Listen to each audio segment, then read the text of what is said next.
I started practicing Jiu-Jitsu, Gracie Jiu-Jitsu, in the very first Gracie Jiu-Jitsu school in Connecticut. So that goes back to about the summer of 1997.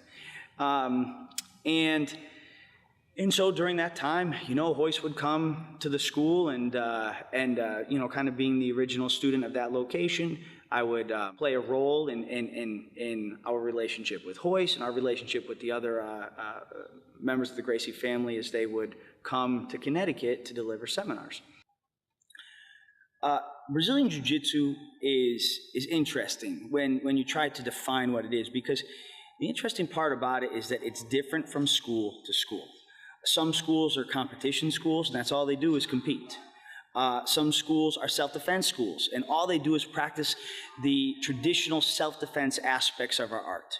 I think what makes Capital different is we begin to marry both ends of that spectrum. You have the traditional aspects of the art, which I believe in. We have over 130 techniques in our self-defense curriculum, and we define self-defense as the initial movement in an assault.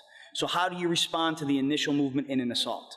And then the real fight scenarios, people are throwing punches. How do you move in, clinch, bring a person to the ground?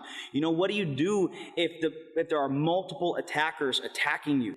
But a lot of our guys also compete, in the sport of Brazilian Jiu-Jitsu, because it's hard to make your goal just to get better at self-defense and then to grapple with your friends. A lot of people want a goal, and to aspire to something. I think that sport Brazilian Jiu-Jitsu is one of the single best things that you can want to do with your with your free time as a motivated Jiu-Jitsu practitioner. So we've got both. We've got an unbelievable self-defense curriculum, real fight curriculum. A lot of that transfers to our MMA classes. But we have also an unbelievable team of Jiu-Jitsu fighters going out there and competing in sport Jiu-Jitsu.